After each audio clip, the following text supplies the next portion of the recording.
Hello and welcome to the Matrix 42 webinar, The Future of Endpoint Security. Today, we'd like to talk with you about the 3 strategies to protect your endpoints without compromising user productivity. One of the things that I'd like to do is introduce you to today's speakers. So we do have Oliver Bendig, the CEO of Matrix 42. Matrix 42 helps organizations digitize the workspace environment of their employees. The software for digital workspace experience manages devices, applications, processes, and services, simple, secure, and compliant. So overall, what we're doing is we're trying to innovate the way that people integrate physical, virtual, and mobile, as well as cloud-based workspace environments seamlessly into their existing infrastructures. Of course, we want to ensure that all of that happens in a secure fashion. We also have Sergej Schlotthauer. He's the CEO from EgoSecure, a Matrix 42 company. EgoSecure recently became a Matrix 42 company. It's one of the market-leading endpoint protection, data protection vendors. The vision follows the idea of beautifying the endpoint security so that the end-user workspace is as simple and secured as possible without interrupting the end-user productivity. And last but not least, we do have Roy Katmor. He's the CEO of enSilo.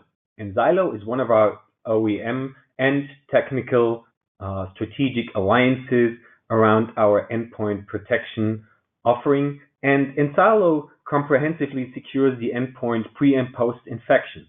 The cool thing about it is it's automated EDR. The smart product worries about the malware so that you don't have to worry about it.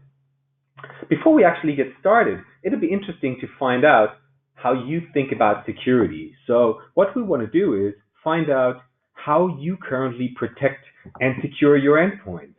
So what we would like to know from you as the first type of interaction is, how do you currently protect and secure your endpoints? So please do us a favor, have a choice and select the topics that you feel that are relevant for you and your security. And please give us a little vote here to see what you do in your environment to actually cope with the requirements for endpoint security. So we do have the typical antivirus for selection. We do have automated endpoint detection and response, so the modern way on responding to endpoint attacks and their resolution. We do have typical application control, like black and white listing applications. We do have device control, let's say USBs, or perhaps the cloud, which is just a modern device that you could store data with, or then encryption, like encrypting data in your network on devices in the cloud or wherever else. What is it that you use? So we'll give you another few seconds so that you can make your choice. And by the end of this presentation, we would like to discuss those results with you and show them with you. Okay, so looks pretty good. We had 1 minute of people voting, and there's still some popping in. 57% participation. That's okay. We could get better than that later on. We'll give it another try in the next round. So I'd say let's have people think a bit about it and give the words to Oliver Bendig. Thank you, Boris, and welcome everybody. This is Oliver Bendig speaking. So I would like to start actually the discussion about the challenge that we see and hear from our customers almost every day. And the challenge could be described pretty much like this, that digital transformation is evolving much faster than security know-how in organizations. And this creates obviously some risks.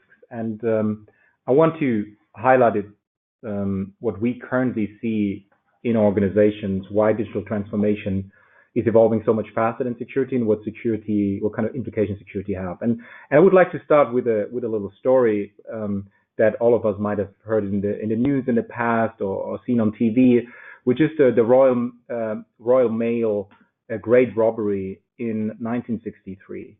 And back then it was kind of the biggest robbery that ever happened, with 2.6 million Great British pounds as a loss for Royal Mail. But if you look to fast forward to almost today, in 2016, there was the Bangladesh Bank Swift heist, which actually created through cyber risk and cyber attacks and data loss 951 million in loss for that bank. So if you put that in analogy or in relation, actually, 1963 to 2016, it's obviously that with cyber attacks and with security attacks, you can earn nowadays the bad guys can earn nowadays much more money. And this relates actually to a risk that we see in organizations, which we call the risk gap, right? So that a lot of organizations, they are not stuck in 1963, but in terms of technology, they are still not as fast and as good equipped as the bad guys out there.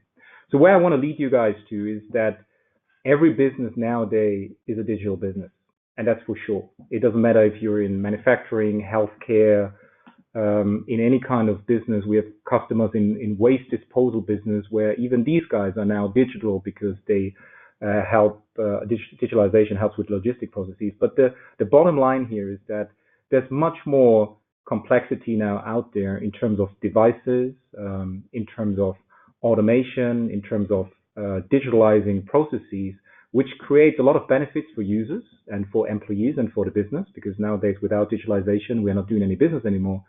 But it creates a lot of challenges as well, and that's where we want to lead you to.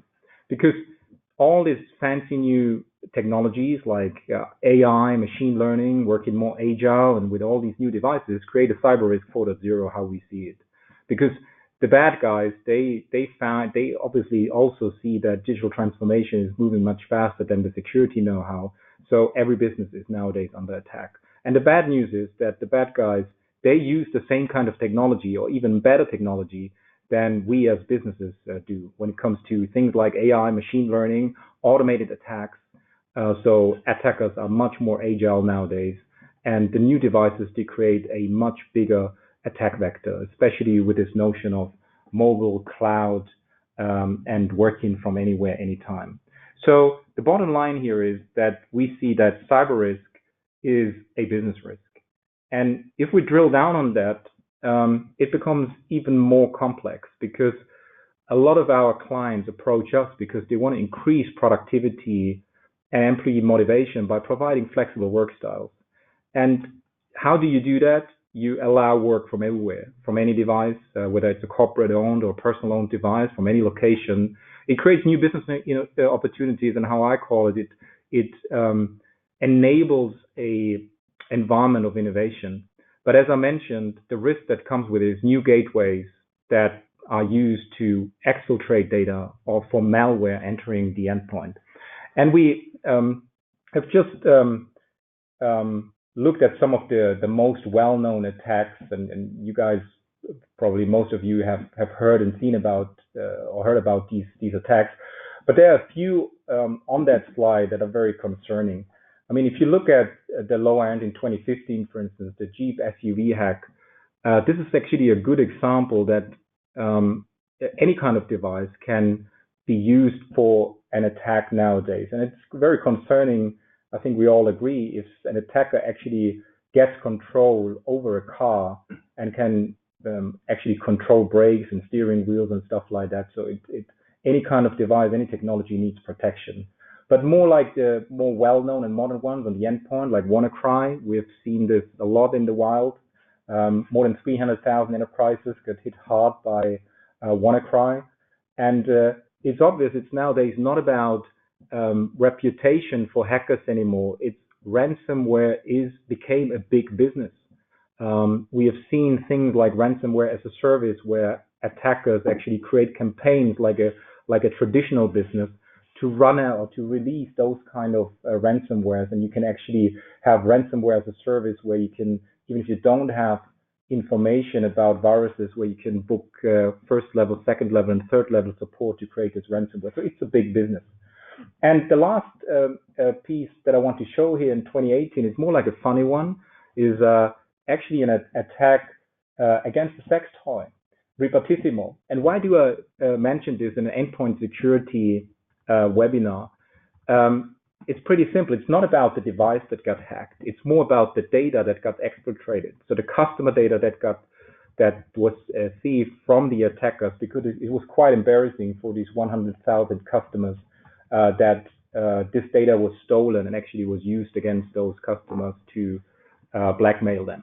So, but in a nutshell, if you look at all these different attacks, one thing is for sure, and we tend to quote IDC here, that 70% of all attacks are actually originate at the endpoint. So we believe the endpoint needs a special treatment and a special level of protection, and that is what this webinar is all about today. And when we look at the endpoint and security in general, endpoint security, we use quite often the analogy by driving a car, because a lot of times we have conversations with customers where they say, well, security is obviously very important, especially if you had an attack, and then because of security, everything is secondary, whether it's end user productivity, flexible work styles, etc. And which is understandable if you had an attack, but we believe this is fundamentally wrong, because security is not a department of no. It can actually help you to improve your business. And we compare this with driving a car. A car has also security systems like a brake. You cannot drive without a brake, right?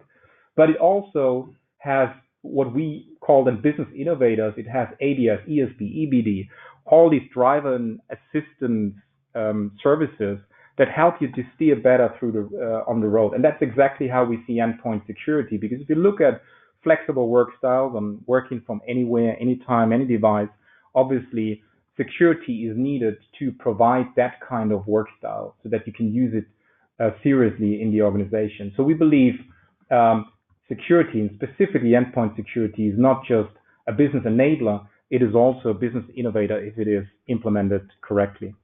And if we stick with that analogy with driving a car, is a multi-layered approach that we see when it comes to endpoint security.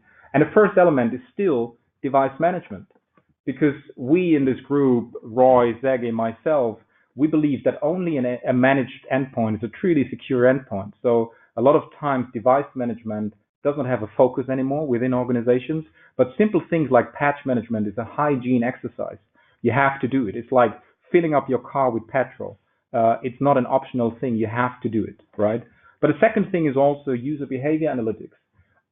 So again, if you stick to the analogy by driving a car, to buckle up and fasten your seatbelt is a behavior that the car understands if you're buckled up or not, right? And how your driving style is with the car. So that's information that we also want to know from an endpoint perspective. So to give you a concrete example, if Oliver logs into his workspace in Frankfurt, Germany, and then 1 minute later in Moscow in Russia, it smells a little bit strange, right? So that is suspicious behavior that needs a follow-up and maybe needs blocking or to actually cut access to an application or to a service.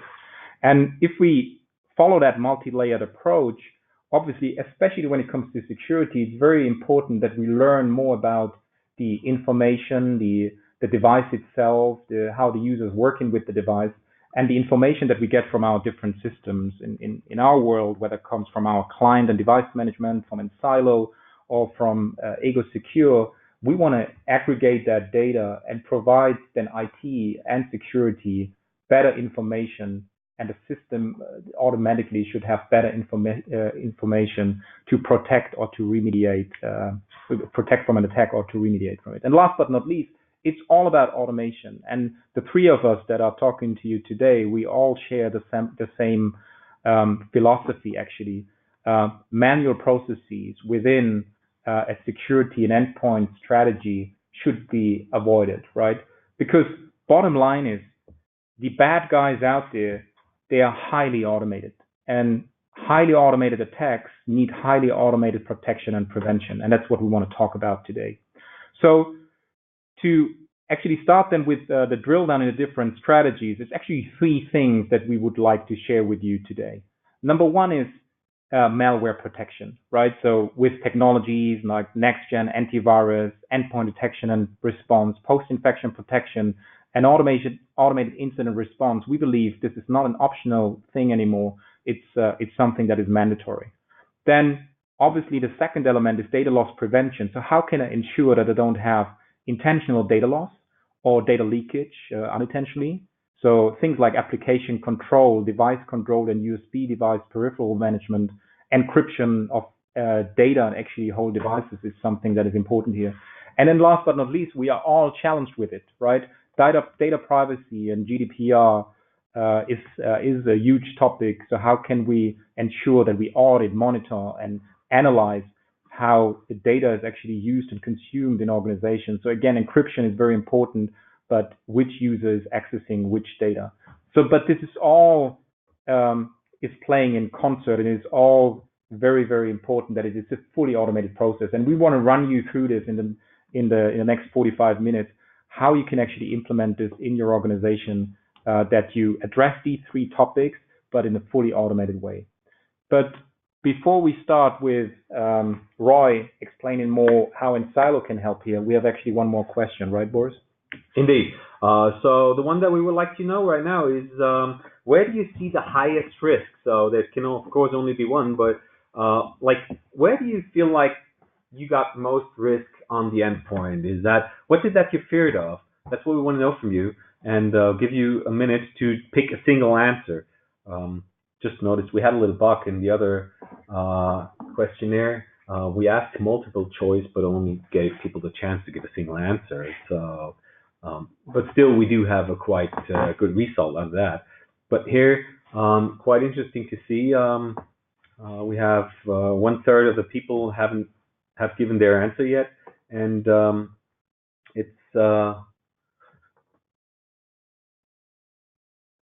seems that there's some tendency here with regards to malware, data loss, and user behavior, but we can analyze that later on once we drill down into the exact data.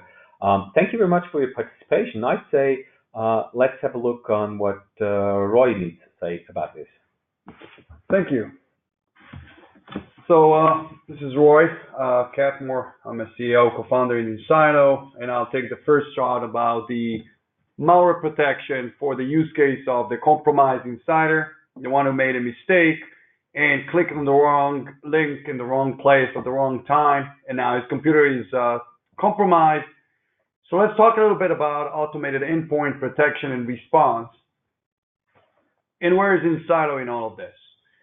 So in a nutshell, let's start with the problem. What do we see today? Where is the main concerns? And I'm not surprised with the results that Boris just shared a short glance with us. We are all very afraid about our data.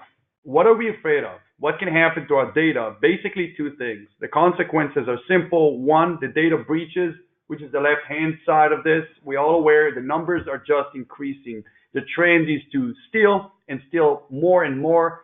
Of course, it's all relating to the financial opportunity that can be used with this data.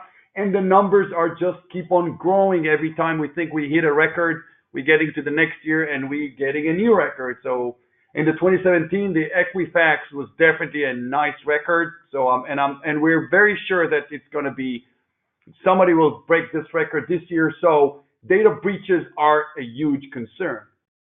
The second piece is definitely I would say, how resilient is the data? What we're seeing is definitely an epidemic when it comes to ransomwares, or what we call the larger trend, the data tampering.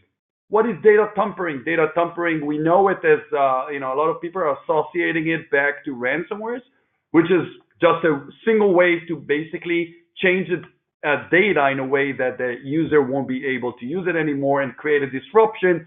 But keep in mind that we see a lot of different data tampering. For example, in manufacturing, changing some parameters on manufacturing floor can definitely result a huge impact to the manufacturing itself or the wipers. What happened in Sony is not a one-time thing. When somebody just wiped the entire database, so it's not about us paying a one Bitcoin or another. It's more about the amount of damage that can actually be associated with these attacks, and it is an epidemic. But look at the numbers. 95% in 2017 reported that they were hit by any kind of a crypto locker. That means that the chances are actually almost getting higher and higher towards the 100%, which means your chances to run into one of those is almost certain. And the nicest part of this little report is that 93% of the victims actually had an antivirus or an anti-malware software. So what is the challenge here and what is exactly going on? So let's talk a little bit about what is the challenge and why do we see what we see today in the market. So let's talk about what exactly is going on in the life cycle of an attack and how does it actually translate into the data consequences as we see it. So let's talk about the two big factors that we are working against. The first time is we're working against time, because the time actually works against us because it happens fast. I'm sure we all remember the WannaCry big hit of last year. And the idea was that there were many tools in the market that claimed they saw it. But there's a big difference between seeing it and taking an automated action and do something about it, especially when you're talking about a 52 seconds ransomware. So that's competing against time. And of course, the cost. Can we deal with the day-to-day consequences, indicators, anomalies, and the user behaviors, factor it all together and take an action, of course, in a timely manner, but actually in a scale that's going to help us to deal with this with the cost. The cost is very heavy, and let's talk about how does this data or attack cycle with the solutions have evolved. Three pieces are actually all connected together. The first one is the pre-execution. We try to prevent as many infections as we can. I'm sure we're going to see the poll results at the end of this session, but I'm sure many of you put down that they have an AV, and maybe some of you have a next-gen AV, which is great. It's a good hygiene. We're comparing today AV and next-gen AVs as a good soap. It's a good hygiene, but nothing more. Why not? Why is it not enough anymore? Because by definition, this pre-execution, the ones that are trying to filter out these bad executables, are based on prior knowledge. How can you filter out something that you don't know if it's good or not? You don't have a prior experience. Obviously, you can filter what you know, which is a good practice. So we're filtering what we can with our AVs and next-gen AVs, but what happens when it comes from a vulnerability, from an invasion technique, from a fileless, from anything new? And unfortunately, almost any big plague that we saw in 2017 was related to one of those. If it was WannaCry or the Bad Rabbit, the NotPetya, and of course now the exploitation of Spectre and Meltdown, it's not about us preventing something from coming in. It's basically us now chasing something that is already within our environment, where it's taking us to the post-infection. So what happens now when something already bypassed our first hurdle as an AV or next-gen AV? What do we do for that?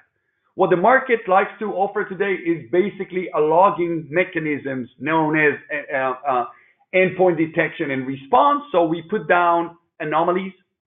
That means if the user behaves differently, if the network behaves or looks different, anything in that manner will be audited. For what? For manual threat hunting. So now the market becomes very manual. So now you have all the data. Somebody forwarded you the data, and you're supposed to threat hunt it in scale. Don't forget where the problem is, in scale and against time. Because this is a 52 seconds, this could be a 52 seconds ransomware, and we need to respond manually to everything that comes in, which takes me to the third piece. How do we respond? What do we do in these situations? Obviously, I'm sure a lot of you noting right now, we do know what we want to do. The question is, can you actually respond and get to that indicator, that anomaly in a timely manner and take the action in a timely manner? But let's talk about these in numbers. So if you're talking about the pre-infection, it works in real time. So our hygiene tool is working in real time, which is good. When it passes it, this is where the problem starts. First, the cost is getting much higher because we need more people to go and manually go through the indicators, these anomalies that we have. The average time in the market is 99 days. Just to understand, we're competing with a 52 seconds with a manual process that takes 99 days. Obviously, we can't win that war. Adding to this, now we need to take an action. And an action could be an incident response, not just in a way of issuing a ticket or remediating the box, re-imaging the box, blocking the box, but it's also about searching our environment. See where else does this thing exist? Where else is the next mouse hole that can allow the next post-infection to happen. And so we need to do all that. And that takes another 6 days. So by the end of the day, we're dealing manually with things that can bypass our first hurdle because they're coming from a vulnerability and an unknown techniques to come in. And then we're working on manually, which definitely takes the cost in a very, very expensive way and takes a long time. So where's enSilo and our OEM here with Matrix 42 comes into play? enSilo, just to understand the technology, is a real-time protection, whether it's a pre-infection, which means filtering out, whether it's already infected, which means you already have the infection actually in your environment, and taking the incident response automatically when something like that happens. So how does it actually work? To understand enSilo, you need to reverse to take the problem and actually put it on its head. That means let's start with where we really worry about. So we're worried about the data. What can happen to the data? Somebody can steal the data, somebody can tamper the data. That's exactly what triggers enSilo. enSilo is triggering when the connection establishment is open. You can't steal something by a compromised enSilo if you don't have connection establishment. We'll deal with the USB when we talk about the EgoSecure session, but for the compromised insider, connection establishment may pose threat to data as data might be breached, or when a file is being modified. Modified means creation, deletion, or a modification of a file. And so these kind of activities may actually result a disruption and a data tampering. And enSilo knows in a very high level how to differentiate in real time good connections from bad connections, good file modification from a bad file modification, and hence when there is already an infection, enSilo can know in real time and contain the consequences, preventing the data tampering or the data breaches without having any, while being agnostic to the infiltration method, which means we don't need to know about the newest and greatest infiltration method, the way to come in, because we will prevent the consequences agnostically. So how does it actually work?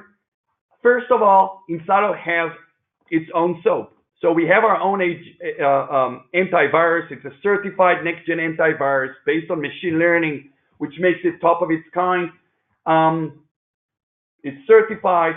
It has a PCI, HIPAA, and a GDPR compliance to all of the pieces in the platform, and we will filter out, just like as any other next-gen AV, any known or variation of a known malware.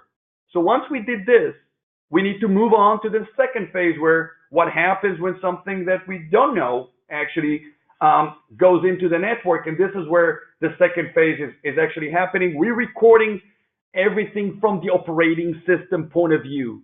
The baseline of enSilo is the operating system, which means we are coming with a prior knowledge. We don't learn, which means we don't have an adjustment time to understand your environment. It's not really necessary in this point. What we do is any interaction with the operating system will be recorded and will be stored in a relational way, which means we know the hierarchy of anything that is being called from the operating system, which is where we all exist. Now, what we're waiting for, again, is the activities that may pose threat to data, which could be outbound connection or file modification. When we do see one, we'll ask a simple question: who are you and how did you get so far? That means that if we'll see the last app, we will see any process, any thread, any module that was involved within this flow of actually creating this connection establishment or file modification, and we will inspect it against the operating system that it's being hosted on. If we'll find the flow valid, we'll let the connection go, or we'll let the file modification be executed. And if we find it invalid, all of that is again in real time, we will block those connection establishment or file modification, and by doing so, we'll create a containment in real time, which means we don't just audit and have a full forensics. We want to take action, and as Oliver said, automatically, and contain it in real time, not waiting and not competing against 52 seconds malware. But it doesn't end there.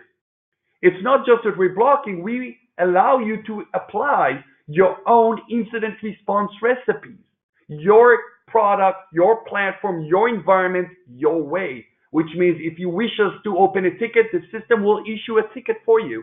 If you need to forward a smoking gun to a third party, it could be done. We could isolate the box. We can softly isolate the box, which means the integration under the umbrella of Matrix 42 allows you to say, I want a soft isolation. For example, I want to go to the browser, but I don't want to go to a business application right now when I know there's an infection going on the box.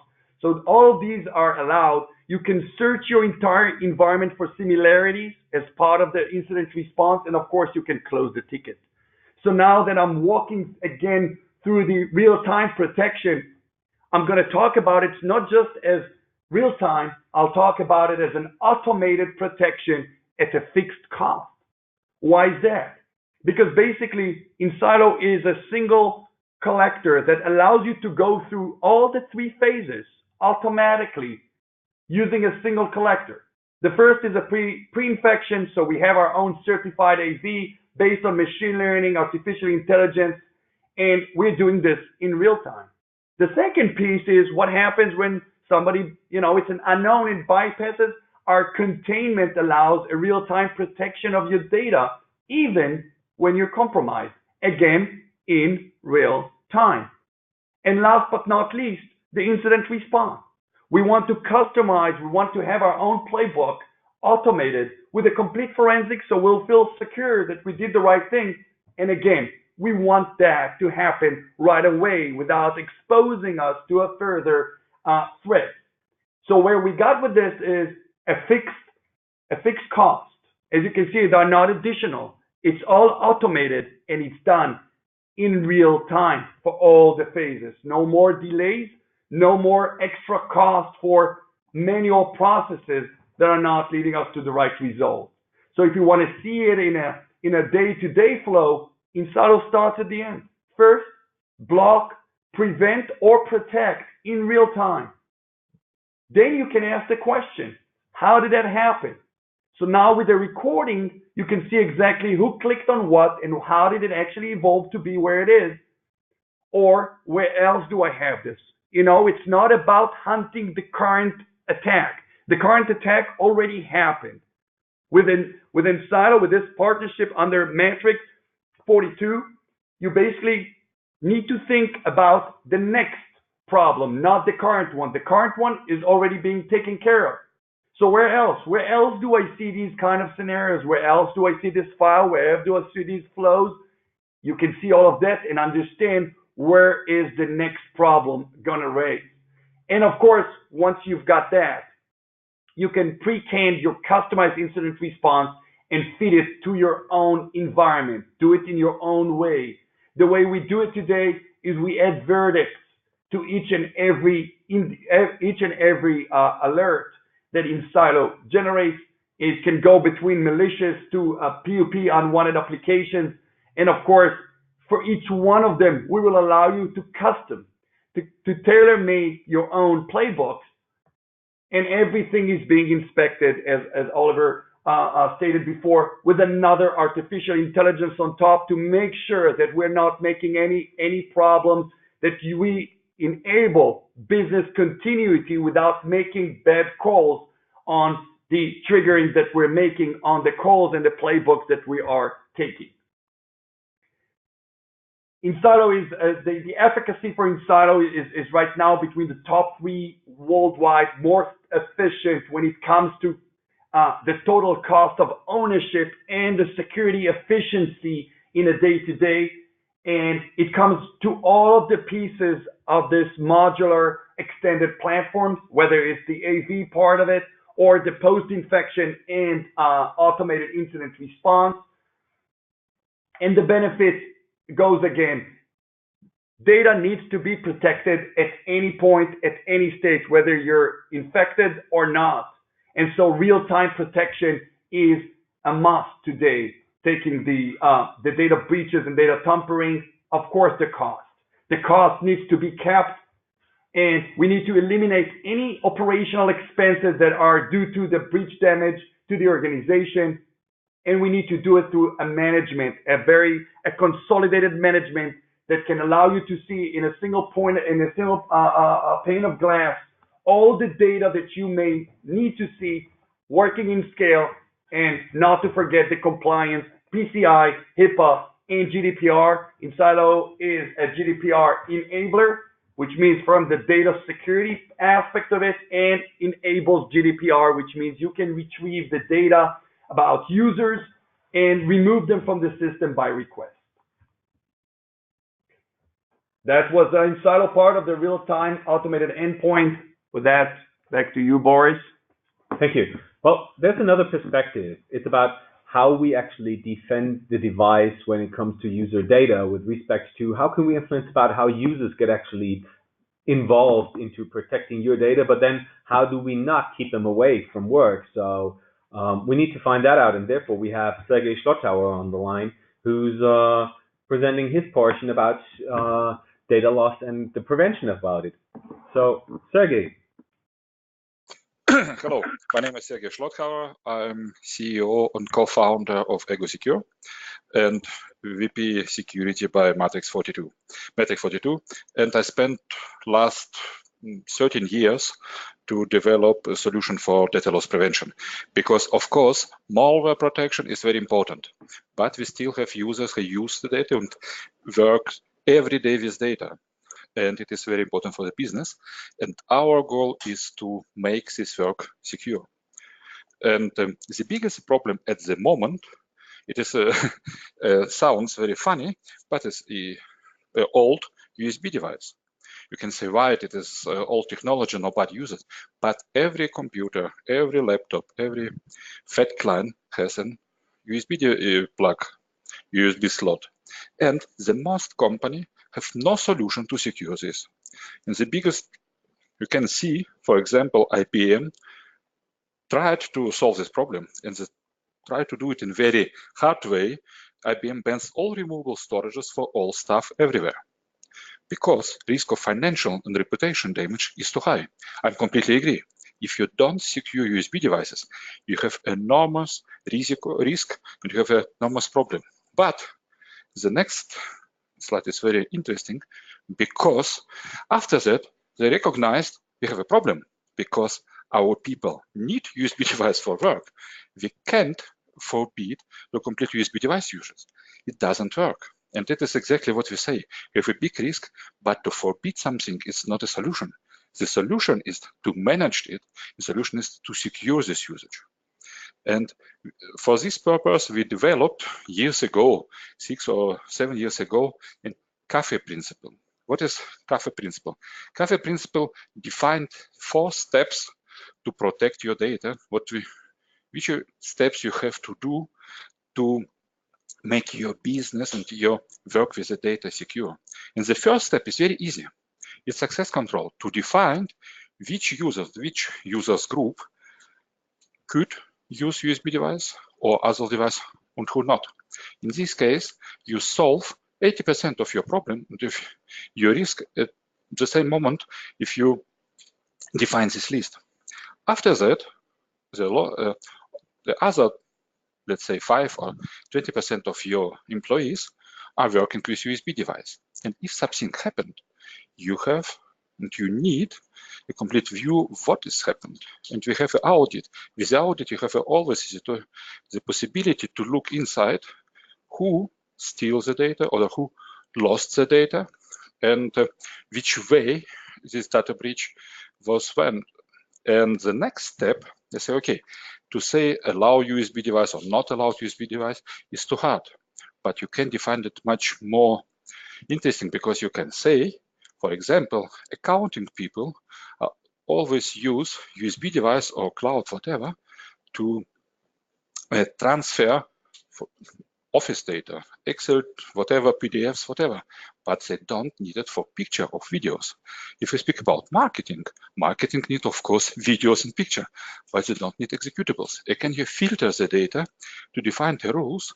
And with these rules, every person can work as before, but secure.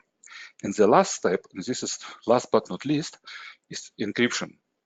What we say, every file, every data which leave your computer, your endpoint, has to be encrypted. In this case, if you will lost your USB device, your loss is €5, $5, whatever it's cost for hardware. But if you, on this USB device, you will have your confidential data, your loss could be the company. Your company could be bankrupt. And it is a big differentiation between €5 or the whole company.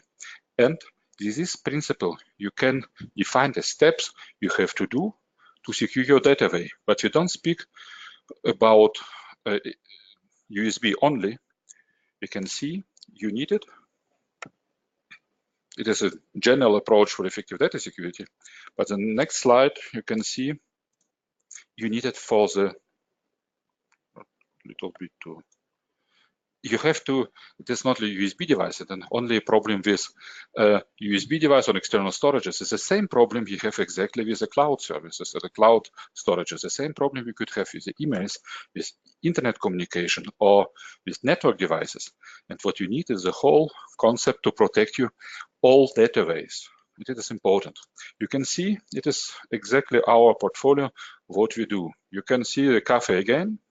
Control, the first step is, as I said, it is to define who can use all database, who can use external data storages, all you can use cloud storages, you can use even Wi-Fi, or which criteria has to Wi-Fi to confirm to be allowed.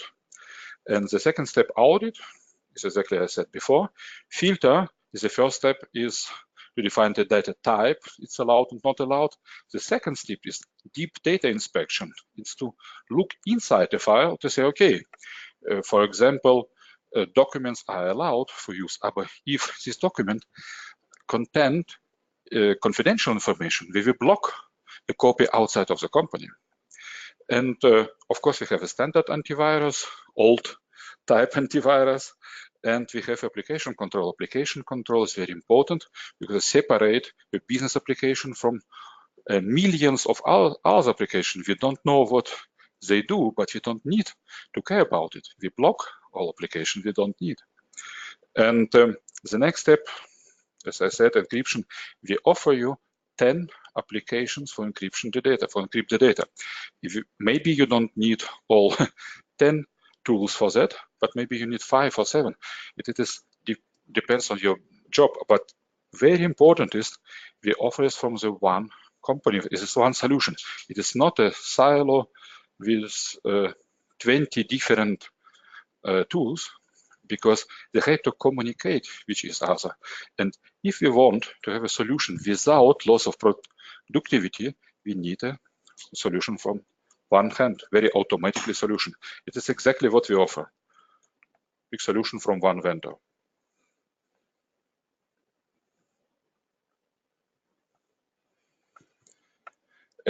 But we don't speak about data loss, only about data loss, because at the moment we all have the same problem. So all people in the European Union have a problem or with GDPR, because we have to be compliant to GDPR, not only European companies. All companies working or have business with European company have to be compliant to GDPR.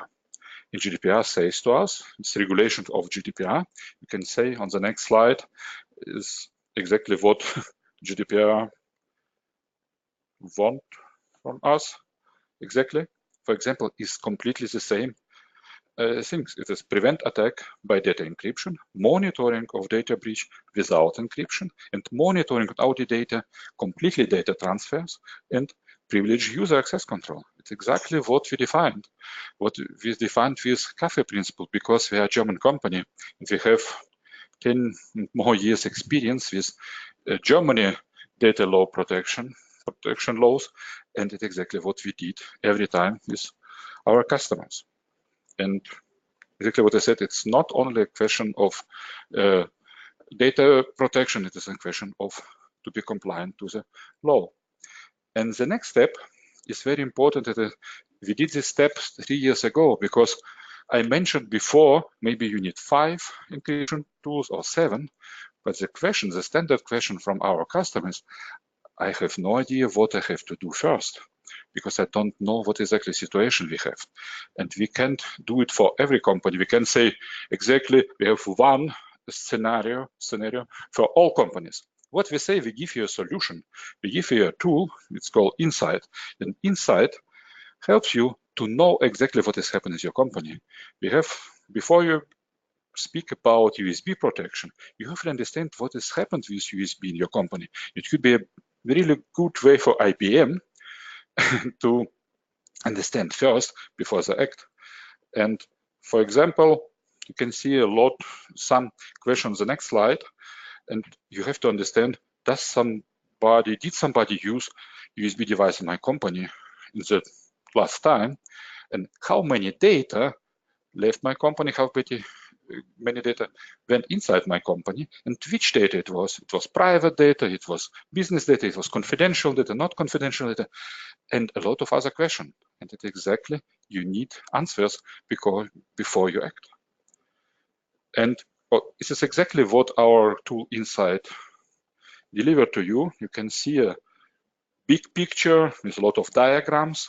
You can understand it is a picture of my company. You can see all data transfers, using of applications, using of internet, and much more. But you can drill down to go inside in every incident and understand, okay, this is exactly what's happened. You have big picture and have really a lot of details too. And based on this information, you can define a perfect concept to protect exactly your company or your organization. And after you define this concept, and it's really easy to make a setup for this.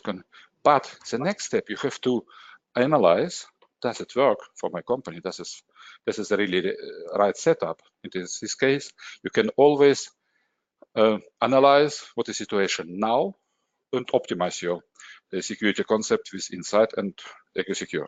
And the last thing I want to say, it's exactly what Oliver said before. Our goal is to make your work secure without disturbing users. Because the biggest problem with security, the biggest problem with encryption is nobody wants to have it, because the picture in your head is, oh, I have to do more, it will disturb me, I will lose time, I will lose my effectivity, productivity. We say, no. What we do, and what we do for 10 years, we say, you can be secure, you can work exactly as the whole time before, but secure, without compromising user productivity. It's what we do every day. Thank you very much, Sergej. And I would like to finish the presentation with the automation side, because we have heard from Roy about malware protection in a very modern way, how we can protect from malware and also ensure that we do not have data breaches. From Sergej, what we can do with data loss prevention and ensure data privacy and GDPR compliance. But the three of us, the reason why we believe this makes so much sense for customers is if you automate all of this, you can be actually much faster than the bad guys out there, which gives you the next level of protection and security. So when it comes to automation, one thing why we have put this all together under the Matrix 42 umbrella is we've seen a trend in our customer base regarding security that it merged and continues to blur, the borders continue to blur between service management, unified endpoint management, and endpoint security. And the picture goes pretty much like this. I mean, Matrix 42, we have experienced 25 years in service management and IT operations. And with Roy and Sergej, we have very experienced guys and organizations that are in the area of endpoint security and cybersecurity. So when we started the conversation several years ago, actually, we said that from an overall endpoint security perspective, only a managed endpoint is a truly secure endpoint that needs a higher level of automation. And we want to run you through this real quick, because if we look at this chart here, we have technology and process on the one axis versus technology and behavior on the other axis, because we all understand that devices need protection, apps and data, and also users somehow, because a lot of times they are our biggest vulnerability. So with Matrix 42, EgoSecure, and enSilo, we believe that device management is still mandatory, right? So you need to somehow manage the device from an enterprise mobility management perspective or traditional client management perspective. And on top of that, we call this always like the hygiene factor. It's like washing your hands, right? You need to do patch management. Even if you're using other medicine and other drugs in terms of your penicillin, etc., you still wash your hands. And patch management is that hygiene exercise that you patch your operating system and your applications properly. But on top of that, it's all about app and application and data management. So this notion of mobile application management, data loss prevention that we have shared with you is also an important step to manage the endpoint sandwich, how we call it. And on top of that, it's about post-infection, EDR, next-gen AV, the more modern way of looking at an endpoint. Because one thing is for sure, we cannot avoid that actually an attacker will somehow get access to an endpoint. So traditional AV does not do the job anymore. Yeah, so it's things like next-gen AV and also EDR and post-infection protection that are quite important. But we believe it does not end there, because when we look at the user side, which is still somehow our biggest vulnerability in some cases, because somebody needs to click on that email link, somebody needs to download that file from the internet, we still believe that an analysis of the user behavior in terms of identity and access management is also mandatory to protect and secure the endpoint. So this notion of single sign-on and user behavior, this use case that I mentioned, that if some user accesses an application, whether it's an on-premise application or SaaS application from one location, and then especially when it comes to the SaaS application, accesses it in 15,000 kilometers away, a minute later, that is a suspicious behavior that needs more analysis. And that's how we see it. We all bring this together in one box to provide full protection and security for the endpoint. And we forward and use this data in service and asset management to provide incident and response. And this is where this whole notion of AI and machine learning comes in, because nowadays you could call this machine learning, that the system automatically tries to remediate a security attack. And what could remediation be? Think of it, a first action could be, let's push a device into a quarantine network because I've identified something malicious on the device.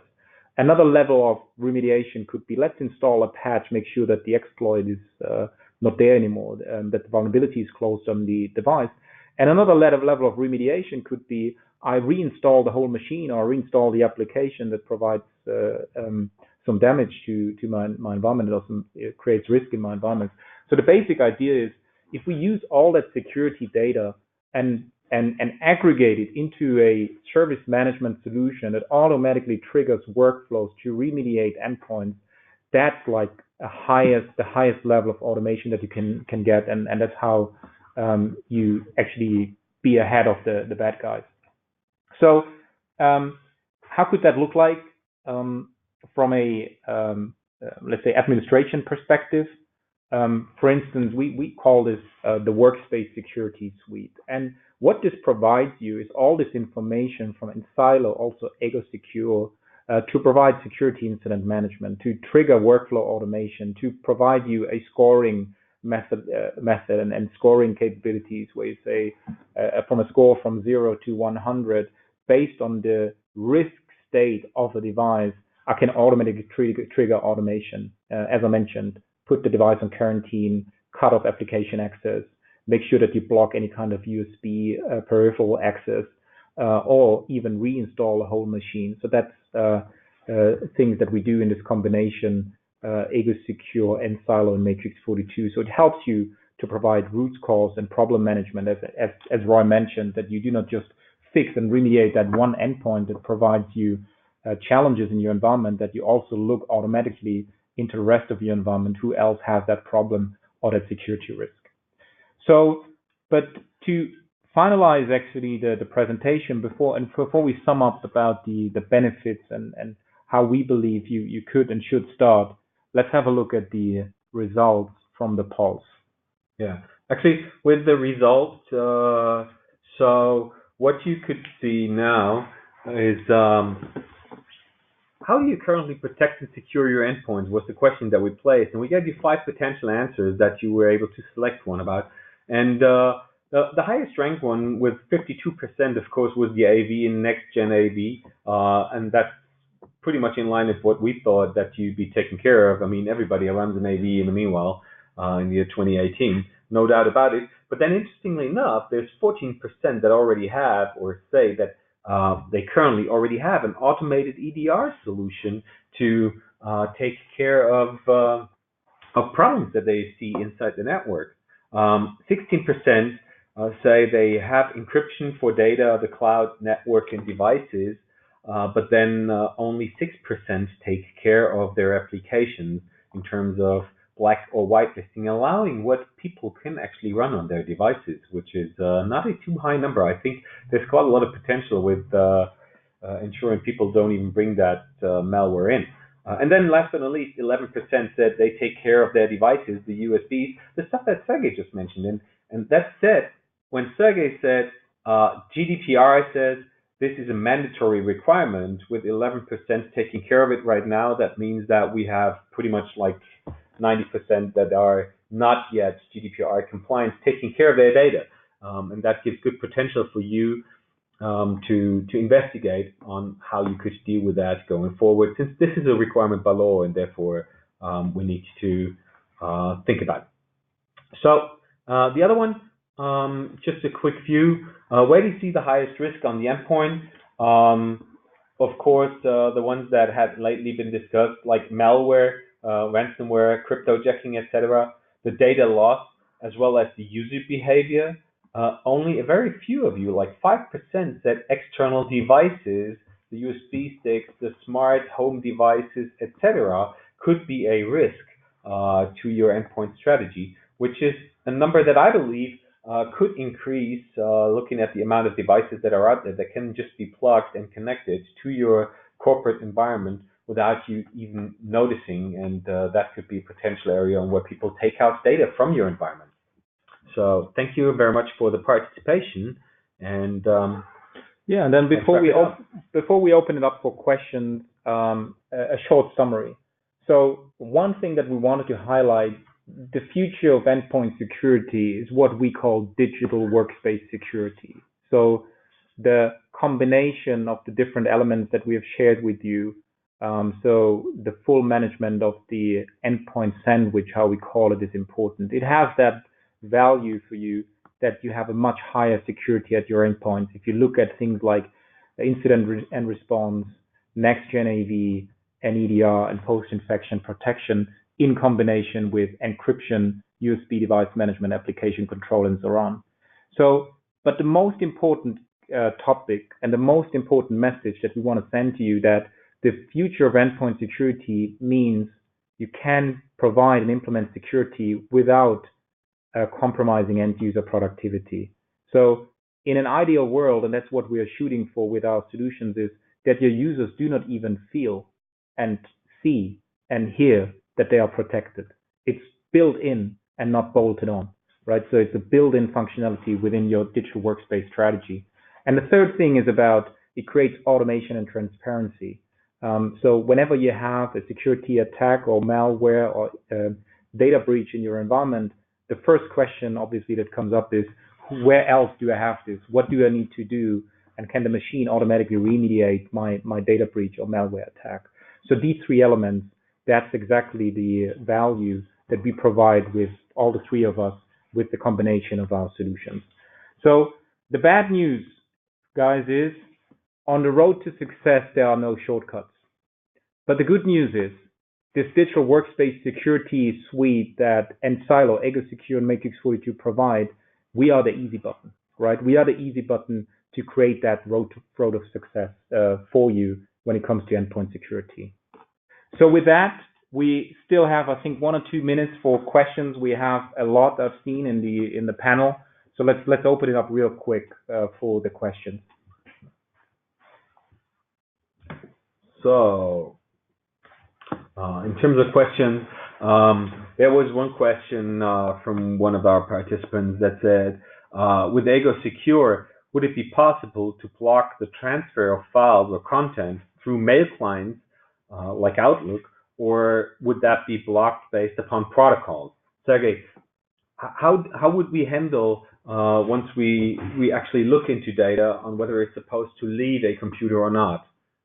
Is that protocol based? Is that tool based? How does that happen?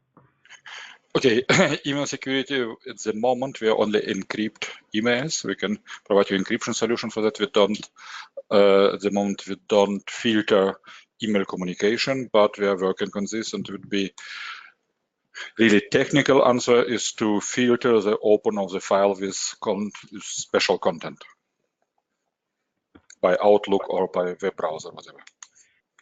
Okay, cool. Thank you.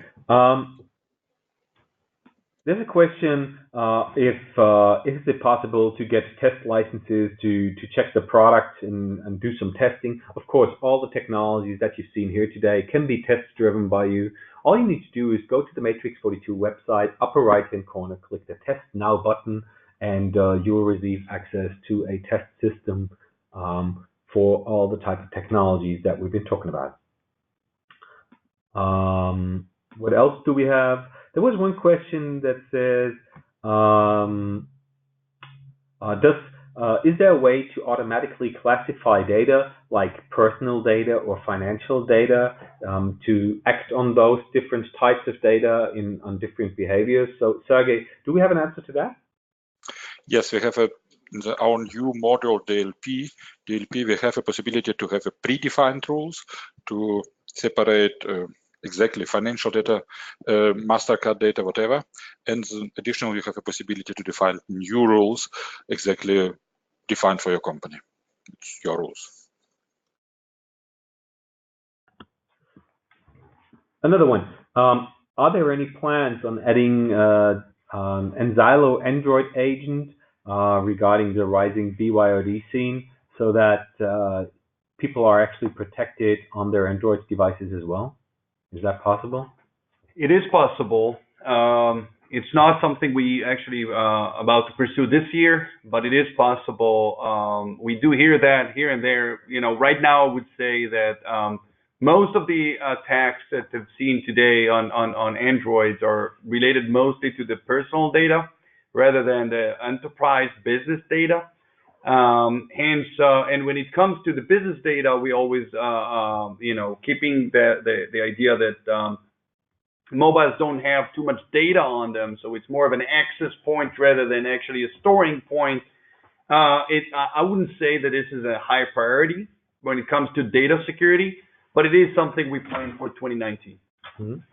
Very last one. Although I see a lot of questions popping in, there was one. Now that EgoSecure is a Matrix 42 company, will EgoSecure still be modular? Will that change a lot? Oliver, what's your perspective on that? Yeah, so as you've probably seen in the announcement, so first of all, EgoSecure is a very strategic acquisition for us because we create a center of excellence for security within Matrix 42. So the office locations will remain, and EgoSecure can still be purchased and actually used modular. So Matrix 42, we always have and had the strategy that we have a kind of Lego type of product architecture, how I call it. So you can have individual Lego bricks, individual pieces, EgoSecure being one. So you can use it standalone, but the beauty comes in, obviously, if you use an EgoSecure in combination with enSilo and also in combination with our service management or unified endpoint management capabilities. So the short answer is yes, it is modular. You can still run it alone, but the beauty and the power comes in if you use the integration with the rest of our portfolio. All right. Unfortunately, time's up, and so we need to wrap this up. If you would like to test that software, as mentioned before, feel free to sign up for a free trial now. You can find that button on matrix42.com, upper right-hand corner. Also, if your question has not yet been answered within this webinar, be sure we'll pick up on that and get in contact with you to answer your questions. And also, if you have any questions that you feel like you have not been able to ask today, feel free to contact us. Just contact us over our website or send an email to info@matrix42.com and we'll process it right away. We'd like to thank you for your attendance. Appreciate that you spent the time with us this afternoon, and hope to get in contact with you very soon. Thank you and goodbye.